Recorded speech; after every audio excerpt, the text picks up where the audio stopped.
शुक्रवार 13 मार्च 2026। युद्ध के दौरान ईरान का सबसे ताकतवर व्यक्ति खुलकर सामने आता है।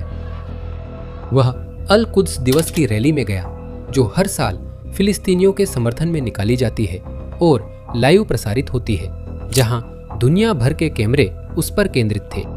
यह एक स्पष्ट घोषणा थी कि ईरान डरा नहीं है, कि वे अब भी मजबूती से खड़े हैं।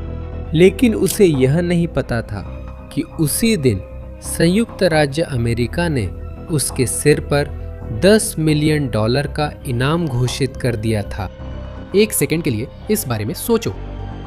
यह वही आदमी था जो पूरी तरह अंधेरे में इंटरव्यू देता था, बिना किसी खिड़की के, बिना किसी विवरण के, बिना किसी ऐसी चीज के जिससे उसकी लोकेशन का पता चल सके।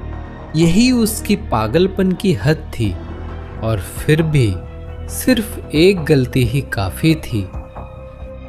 4 दिन बाद इजराइल ने घोषणा की कि अली लारिजानी मारे गए हैं, और आज मैं आपको विस्तार से बताऊंगा कि उन्होंने ये कैसे किया और क्यों। जो कुछ दिनों की जंग लगती है, असल में वो दशकों की प्लानिंग है जो रियल टाइम में हकीकत बन रही है। इससे पहले कि मैं बताऊं कि उनकी मौत कैसे हुई, आपको समझना होगा कि ये आदमी कौन था, क्योंकि इसके बिना आप इस घटना की गंभीरता को नहीं समझ पाएंगे। 28 फरवरी 2026 को संयुक्त राज्य अमेरिका और इजराइल ने ईरान पर एक संयुक्त हमला किया। इस युद्ध के पहले ही दिन उन्होंने अली खमनेई को मार डाला, जो ईरान के सर्वोच्च नेता थे और जिन्होंने लगभग 40 सालों तक देश पर शासन किया था। अब सोचिए, इससे कितना बड़ा हंगामा मच गया होगा। ये ऐसा है जैसे राष्ट्रपति, सेना के जनरल और पोप तीनों को एक साथ एक ही इंसान में मार दिया जाए, वो भी इस अफरा तफरी के बीच।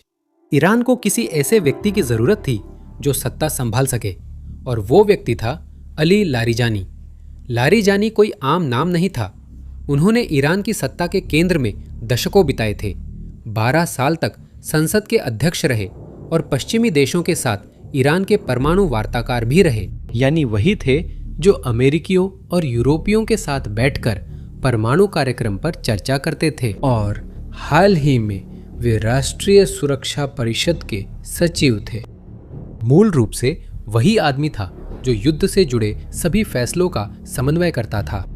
जब खामनेई की मृत्यु हुई तो लारिजानी वह व्यक्ति बन गए जो वास्तव में ईरान पर शासन कर रहे थे। सेना, खुफिया एजेंसियों और युद्ध कहां तक जाएगा, इन सभी फैसलों को नियंत्रित कर रहे थे। इजराइल को यह पता था, और उसे भी पता था कि इजराइल को यह पता है। इसी वजह से सारी सनक थी, इसी वजह से इंटरव्यू में अंधेरा था, इसी वजह से छुपने की जगह थी। और यह एक सवाल उठाता है जिसका जवाब अभी तक कोई विश्लेषक नहीं दे पाया है। जब आप एक हथियारबंद देश की पूरी नेतृत्व व्यवस्था को नष्ट कर देते हैं तो क्या होता है? ठीक है, हम उस पर आएंगे, लेकिन सबसे पहले आपको योजना समझनी होगी ताकि आप समझ सके कि लारिजानी की हत्या कैसे हुई। आपको ये समझना होगा कि इजराइल इससे पहले के 18 दिनों में क्या कर रहा था, क्योंकि ये संयोग नहीं था, ये एक योजना थी। पहले दिन इजराइल खामनेई सर्वोच्च नेता को मारता है, यानी शासन के सिर को हटा देता है। दूसरे दिन से लेकर 13वें दिन तक इजराइल 2 हफ्ते तक व्यवस्थित रूप से ईरान की सैन्य क्षमता को नष्ट करता है। मिसाइल ठिकाने, नौसैनिक सुविधाएं, बुनियादी ढांचा। उद्देश्य सीधा था, असली काम होते समय ईरान को पूरी ताकत से जवाब देने का मौका न देना। अगले दिन इजराइल लारिजानी को मार देता है, जिसने कमान संभाली थी। दूसरा सिर। ये संयोग नहीं, एक सिलसिला था। इजराइल एक स्पष्ट सिद्धांत का पालन कर रहा था, ईरानी नेतृत्व का व्यवस्थित रूप से सिर कलम करना, एक एक करके उन लोगों को खत्म करना जो फैसले लेने में सक्षम थे। बिना नेतृत्व के कोई भी सेना काम नहीं करती। इससे फर्क नहीं पड़ता कि आपके पास कितने मिसाइल हैं, अगर ये तय करने वाला कोई नहीं है कि उन्हें कब और कैसे इस्तेमाल करना है। और इजराइल के रक्षा मंत्री इजराइल काट्स ने इसे बिल्कुल साफ साफ और बिना किसी लाग लपेट के कह दिया। शासन के नेताओं को मारा जा रहा है और उनकी क्षमताओं को खत्म किया जा रहा है। अब इस पूरी कहानी का सबसे हैरान करने वाला हिस्सा आता है और शायद यहाँ कोई और चैनल आपको इतनी गहराई से ये बात नहीं बताएगा। लरिजानी का शक बेवजह नहीं था। उन्हें पता था कि ईरान में अमेरिकी और इजरायली जासूस फैले हुए हैं। उन्हें पता था कि वे नंबर 1 निशाना है, इसलिए वे सब कुछ सही करते थे। चेहरा छुपाते थे, आवाज छुपाते थे, अपना ठिकाना छुपाते थे। लेकिन उन्होंने एक गलती कर दी। 13 मार्च को वे छुपने की जगह से बाहर निकले ताकि अल-कुद्स दिवस की रैली में हिस्सा ले सके। ये एक राजनीतिक फैसला था, दुनिया को दिखाना कि ईरान मजबूती से खड़ा है, कि नेतृत्व भागा नहीं है। ये ताकत का ऐलान था और जब तक वे रैली में थे ये काम कर गया। संयुक्त राज्य अमेरिका और इजराइल किसी नेता पर नागरिकों की भीड़ के बीच हमला नहीं करने वाले थे। उन्हें ये पता था, इसलिए वे आए, कैमरों की तरफ हाथ हिलाया, भाषण दिया। उन्हें यह नहीं पता था कि जब वे कैमरों की तरफ हाथ हिला रहे थे और सोच रहे थे कि वे सुरक्षित हैं, तब तक इजरायली खुफिया एजेंसी पहले से ही काम कर रही थी। उनका हर कदम दर्ज किया जा रहा था, हर संभावित रास्ता मैप किया जा रहा था। जिस रैली को उन्होंने प्रोपोगेंडा के लिए इस्तेमाल किया, वही उनकी जाल की शुरुआत बन गई। समस्या रैली में जाना नहीं थी, समस्या वापसी का रास्ता थी। इजरायली मीडिया में सुरक्षा सूत्रों के हवाले से आई उन खबरों के अनुसार, जिनकी बड़ी एजेंसियों ने स्वतंत्र पुष्टि नहीं की है, इजराइल ने लारिजानी का पता लगाने के लिए 2 तरीकों का इस्तेमाल किया। पहला था एडवांस्ड इलेक्ट्रॉनिक वॉरफेयर। इन रिपोर्टों के अनुसार इजराइल ने ईरानी रडार पर एक डेड जोन बना दिया था। मूल रूप से इजराइल ने ईरान की नज़रें एक विशेष क्षेत्र में बंद कर दी, बिना ईरानियों को पता चले। उनका रक्षा सिस्टम दिखा रहा था कि आसमान साफ है, जबकि ऐसा नहीं था। दूसरी बात थी लारिजानी की संचार व्यवस्था को टैप करना। इन्हीं स्रोतों के अनुसार वह एन्क्रिप्टेड कम्युनिकेशन नेटवर्क का इस्तेमाल करते थे, जैसे कोई बहुत ही सुरक्षित व्हाट्सएप। इजराइल ने उन संचारों में घुसपैठ कर ली थी और क्षेत्र में खतरे के स्तर के बारे में झूठी जानकारी देना शुरू कर दिया था। लरिजानी और उनके सुरक्षा गार्ड्स को संकेत मिले कि रास्ता साफ है, कोई खतरा नहीं है। इस ऑपरेशन के पीछे 8,200 यूनिट थी, जो इजरायली सेना की इंटेलिजेंस और इलेक्ट्रॉनिक जासूसी डिवीजन है। इसे अमेरिकी NSA के इजरायली समकक्ष के रूप में सोचो। बस ये ज़्यादा केंद्रित, ज़्यादा तेज है और इसका ऑपरेशंस का इतिहास ऐसा है जो दुनिया के किसी भी देश को डरा सकता है। ये इजराइल की पूरी सेना की सबसे बड़ी यूनिट है। एक पूर्व कमांडर जिन्होंने इस यूनिट में 33 साल बिताए ने इसे अच्छी तरह से बयान किया। उन्होंने कहा, मोसाद या किसी भी इजरायली खुफिया एजेंसी का कोई भी महत्वपूर्ण ऑपरेशन ऐसा नहीं है जिसमें यूनिट 8,200 शामिल न हो। इजराइल की सारी खुफिया जानकारी का 90% हिस्सा इसी से आता है। और जानते हैं सबसे हैरान करने वाली बात क्या है? दुश्मन की संचार व्यवस्था में झूठी जानकारी डालने की ये तरकीब आज की नहीं है। यूनिट 8,200 ने ठीक यही तरीका सालों पहले इस्तेमाल किया था, जब उसने स्टक्सनेट नाम का एक वायरस बनाया था, जिसने चुपचाप ईरान के नतांज में न्यूक्लियर सेंट्रीफ्यूज को कंट्रोल करने वाली मशीनों में घुसपैठ कर ली थी। ये सेंट्रीफ्यूज प्रति मिनट हजारों चक्कर लगाते थे ताकि यूरेनियम को समृद्ध किया जा सके। वायरस ने इन मशीनों को अनियमित तरीके से तेज और धीमा करना शुरू कर दिया, जिससे ये अंदर से नष्ट हो गई। जबकि ईरानी टेक्नीशियनों की स्क्रीन पर सब कुछ पूरी तरह से सही चल रहा था। वे सामान्य रूप से काम करते रहे, बिना कुछ महसूस किए, जब तक कि सैकड़ों मशीनें अचानक काम करना बंद नहीं कर देती। उन्हें हमले का पता तब चला जब बहुत देर हो चुकी थी। इजराइल ने लारिजानी के खिलाफ भी वही सिद्धांत अपनाया, दुश्मन को यह विश्वास दिलाना कि वह सुरक्षित है, जबकि जाल पहले ही बंद हो चुका था। फिर वे आत्मविश्वास के साथ छिपने की जगह की ओर बढ़े और तभी हमला हुआ। तेहरान के बाहरी इलाके में उस गुप्त ठिकाने में जहां वह छुपा हुआ था, लारिजानी मारे गए। उनके साथ उनके बेटे मुर्तेज़ा लारिजानी और उनके कार्यालय के प्रमुख, साथ ही कई सुरक्षाकर्मी मारे गए। लेकिन लारिजानी उस रात अकेले निशाना नहीं थे। उसी ऑपरेशन में इजराइल ने जनरल गोलाम रजा सोलेमानी को मार गिराया, जो बसीज बलों के कमांडर थे, जो मूल रूप से शासन की राजनीतिक पुलिस है। यही वह आदमी था जो ईरान में विरोधों को दबाने, हिंसा, सामूहिक गिरफ्तारी और नागरिकों पर बल प्रयोग के लिए जिम्मेदार था। और यहाँ एक बहुत ही महत्वपूर्ण सामरिक विवरण है। सोलेमानी किसी मुख्यालय में नहीं थे, वह एक अस्थायी ठिकाने, एक तंबू में काम कर रहे थे। उन्हें और उनके डिप्टी को किसी भी स्थायी स्थान का उपयोग करने से रोक दिया गया था। कारण क्या था? उन्हें पता था कि स्थायी स्थान असुरक्षित होते हैं, इसलिए उन्हें जुगाड़ करना पड़ा। लेकिन इसका कोई फायदा नहीं हुआ। 2 लक्ष्य, 2 हमले एक ही रात में, सटीकता के साथ समन्वित।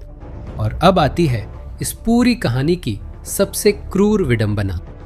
मरने से कुछ दिन पहले जनरल सोलेमानी ने एक इंटरव्यू दिया था, जिसमें उन्होंने पूरे विश्वास के साथ कहा था कि इजराइल केवल 10 दिन तक ही लड़ सकता है, उसके बाद ईरान जीत जाएगा। 18वें दिन लारिजानी पर हमले के बाद उन्हें मार दिया गया। इजराइल ने कुछ ऐसा किया जिसने खेल को पूरी तरह से बदल दिया।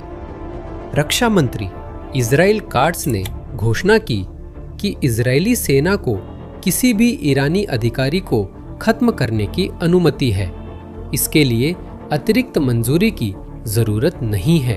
वैसे सिर्फ एक ही शर्त थी कि लक्ष्य की पुष्टि हो चुकी हो और योजना को अंजाम देने के लिए तैयार हो। व्यवहार में इसका मतलब है कि कोई भी ईरानी नेता जो इजराइल के रडार पर आता है, उसे तुरंत खत्म किया जा सकता है, बिना किसी नौकरशाही के, बिना कैबिनेट की बैठक का इंतजार किए। और जिस दिन यह घोषणा की गई, उसी दिन ईरान के खुफिया मंत्री की भी हत्या कर दी गई। इजराइल सिर्फ प्रतिक्रिया नहीं दे रहा था, वो योजनाबद्ध और तेजी से शिकार कर रहा था। और यही से कहानी और भी जटिल और चिंताजनक हो जाती है, क्योंकि अब जो बात सामने आने वाली है उसके बारे में शायद ही कोई बात कर रहा है। देखिए, हर किसी ने लारिजानी की मौत को इजराइल की रणनीतिक जीत के रूप में मनाया, और सैन्य दृष्टि से यह सच भी है। अगर आप दुश्मन के नेता को खत्म करते हैं तो दुश्मन कमजोर हो जाता है। इस कहानी का एक और पहलू है जो कम लोग बताते हैं। लारिजानी सिर्फ युद्ध कमांडर नहीं थे, वे ईरान में एकमात्र ऐसे व्यक्ति थे जो दोनों काम एक साथ कर सकते थे। शासन के भीतर काम करना, जनरलों से बात करना, सैन्य फैसले लेना और फिर भी पश्चिम के साथ बातचीत की मेज पर बैठना। वह ईरान के परमाणु वार्ताकार थे। वह अमेरिकी और यूरोपीय राजनयिकों को जानते थे। उन्हें अंतर्राष्ट्रीय कूटनीति की भाषा बोलना आता था। दूसरे शब्दों में, वह इस युद्ध को बातचीत के जरिए समाप्त करने का एकमात्र संभव रास्ता थे। अमेरिका में एक पूर्व जॉर्डेनियाई राजदूत ने लारिजानी का अच्छा वर्णन किया। वह एकमात्र व्यक्ति लगते थे जिससे अंतर्राष्ट्रीय समुदाय बात कर सकता था। उनकी मौत के बाद अब रिवॉल्यूशनरी गार्ड में किससे बात करें, समझना मुश्किल है। दूसरे शब्दों में, इसका मतलब यह है कि इजराइल ने शायद सैन्य रूप से उस एकमात्र आदमी को खत्म कर दिया है जो इस युद्ध को कूटनीतिक तरीके से समाप्त कर सकता था। सोचिए, इसका ईरान के लिए क्या मतलब है। अली खामनेई को पहले ही दिन मार दिया गया, जो लगभग 40 सालों से सर्वोच्च नेता थे। अली लारिजानी 17 दिन बाद मारे गए। खामनेई के बाद जिसने कमान संभाली, खुफिया मंत्री, उसी दिन मारे गए जिस दिन लारिजानी मारे गए थे। और नए सर्वोच्च नेता मोजतबा खामनेई, जो पिछले नेता के बेटे हैं, पिता की मौत के बाद जल्दी में चुने गए, बस गायब हो गए। सार्वजनिक रूप से नहीं दिखते, कोई इंटरव्यू नहीं देते, किसी को ठीक से पता नहीं है कि वो कहाँ हैं। खुद राष्ट्रपति ट्रंप ने बिना कोई सबूत दिए कहा कि उन्होंने सुना है कि मोजतबा जिंदा नहीं है। सोचिए इसका असल में क्या मतलब है। ईरान मध्य पूर्व के सबसे बड़े मिसाइल भंडारों वाले देशों में से एक है। समृद्ध यूरेनियम के साथ जो भूमिगत बंकरों में छुपा हुआ है और सैन्य बल जो पूरे क्षेत्र में फैले हुए हैं। हॉर्मुज़ की खाड़ी को बंद करने की क्षमता है, जिससे दुनिया का 20% तेल गुजरता है। शायद उस देश पर कोई भूत राज कर रहा है, या इससे भी बदतर वहां शासन ही नहीं है। इजराइल ने 18 दिन तक एक बहुत ही स्पष्ट रणनीति अपनाई। ईरान में किसी भी ऐसे व्यक्ति को व्यवस्थित रूप से खत्म करना जो फैसले लेने में सक्षम हो, और यह कम से कम कागजों पर काम कर रहा है। लेकिन क्या आपको वो सवाल याद है जो मैंने शुरुआत में पूछा था? जब आप एक हथियारबंद देश के पूरे नेतृत्व को नष्ट कर देते हैं तो क्या होता है? जब कोई ऐसा नहीं बचता जिसके पास इतना अधिकार हो कि वह कह सके गोली चलाना बंद करो। मिसाइलों को कौन रोकता है? कौन बातचीत करने का फैसला करता है? कौन तय करता है कि होर्मुज़ की खाड़ी खुलेगी या बंद होगी? एक शासन बिना नेतृत्व के जरूरी नहीं कि रुक जाए। कई बार ये और भी खतरनाक हो जाता है, क्योंकि हर जनरल, हर क्षेत्रीय कमांडर अपने हिसाब से काम करने लगता है, बिना किसी समन्वय और नियंत्रण के। इजराइल सिर को नष्ट कर रहा है, लेकिन शरीर अभी भी खड़ा है, हथियार बंद है, और अब उसके पास ये नियंत्रित करने वाला कोई नहीं है कि वह क्या करता है। जैसा कि आप देख सकते हैं, यह केवल एक युद्ध नहीं है जो 19वें दिन में है, बल्कि दशकों से चल रही कार्रवाई है जो अब सामने आ रही है। इजराइल ने फरवरी 2026 में अचानक जागकर कार्रवाई करने का फैसला नहीं किया। उन्हें बिल्कुल पता था कि किसे मारना है, किस क्रम में और कैसे। सूची में हर नाम, हर छिपने की जगह का पता लगाया गया। ये वर्षों की खुफिया जानकारी, धैर्य और सटीक योजना का नतीजा है। अब सवाल ये नहीं है कि इजराइल जीतेगा या नहीं। सवाल ये है कि जब आप दुश्मन के पूरे नेतृत्व को खत्म कर देते हैं तो बाद में क्या होता है? शांति समझौते पर हस्ताक्षर करने के लिए कौन बचता है? अब मैं आपकी राय जानना चाहता हूं। क्या आपको लगता है कि ईरान बिना किसी स्पष्ट नेतृत्व के खुद को फिर से संगठित कर सकता है, या ये शासन के अंत की शुरुआत है? कमेंट्स में बताएं कि आप क्या सोचते हैं। अगर वीडियो ने सोचने पर मजबूर किया तो इसे किसी ऐसे व्यक्ति से शेयर करें जिसे मध्य पूर्व की जानकारी चाहिए। आगे के युद्ध अध्याय देखने के लिए चैनल सब्सक्राइब करें। अगले वीडियो में मिलते हैं।